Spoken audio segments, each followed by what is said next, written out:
Hello everybody, today I'm going to share with you my finds of the day. Now these particular items came from two different locations.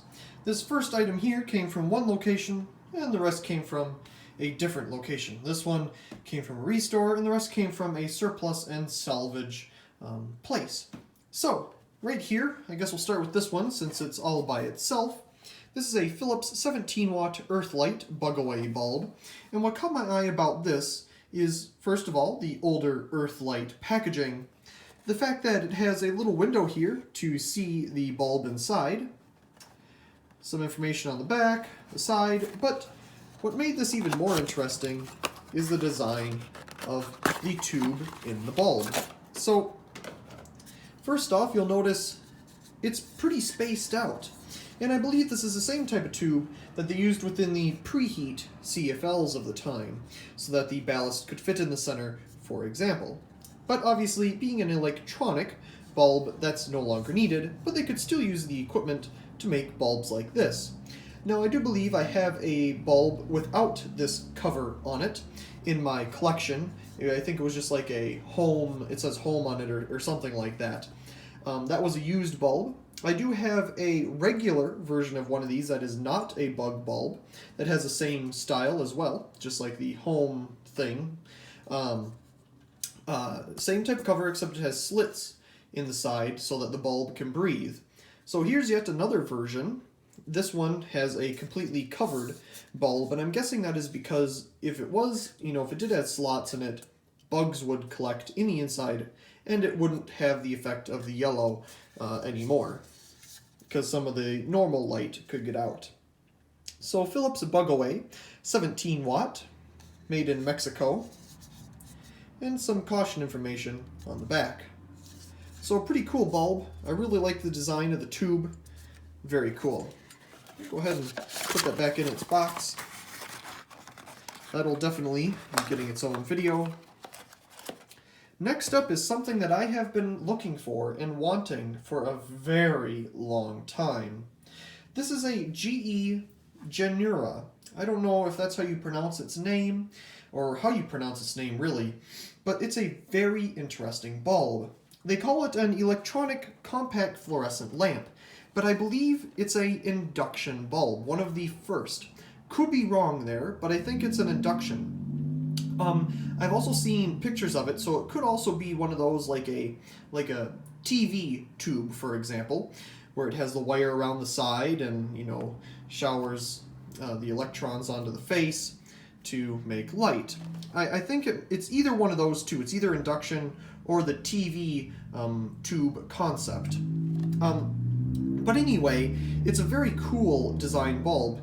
I don't know if GE makes these anymore. I know they don't make them in the American market, but sometimes I find them in the European markets. Just a very cool bulb, though. The side we have some information. The back we have it in a different language. More information.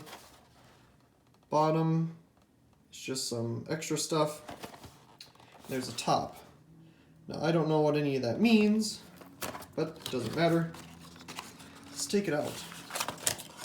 This is so cool because I've always wanted one of these. Now, first off, you can see it has kind of like a interesting color pattern to it.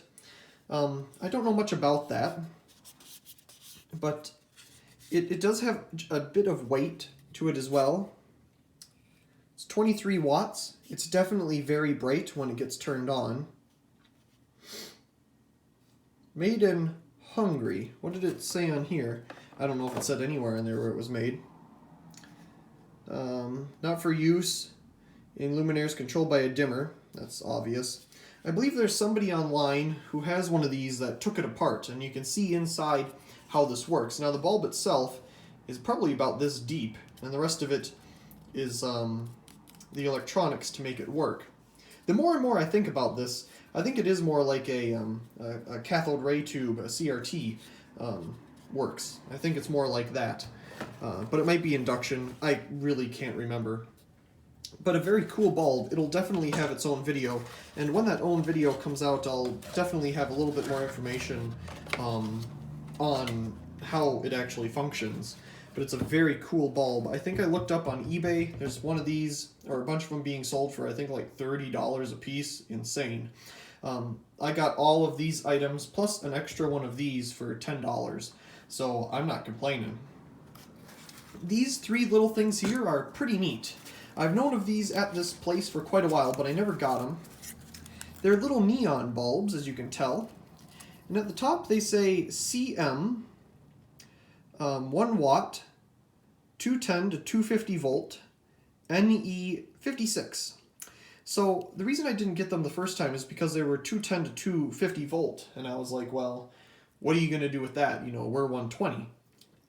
But the second time I went there, I was like, let's see what we can get these for. So, a little cheap, pretty cool bulbs. Now, that one has an etch on it. This one does too, but this one does not, and I have been using this one ever since I got these bulbs. It's been glowing ever since. So this has been used here, because I've been pretty late at making this video, and I'll probably be even later at posting it, but this has been used constantly for maybe a week or two now. It doesn't have an etch on it, and it didn't when I found it at the store either, but you can see it's pretty crooked.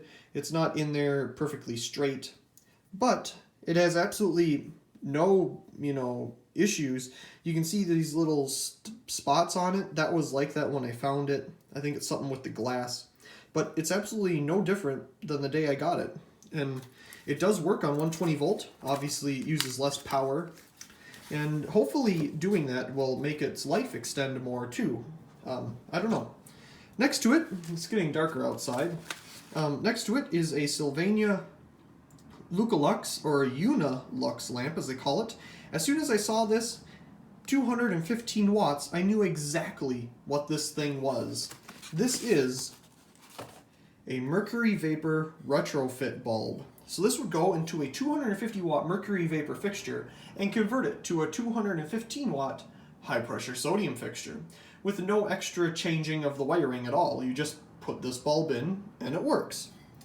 So at the top we have our etch, Sylvania 215 watt, Unilux, S65, I guess is the number for this one. You can see a starting helper here to help the arc, and I'm guessing that's a bimetal switch to switch it off after it is started. So yeah, a very cool bulb. I have another one of these. I believe it's made by Norelco. Came with a Norelco fixture, but that one's for 175 watt fixtures. So this one's for a 250 watt mercury vapor fixture. And now that I finally have ballasts for that, definitely cool to have. So last but not least is this item right here. Now I got two of these, but one of them I already put to use because I think they're so cool.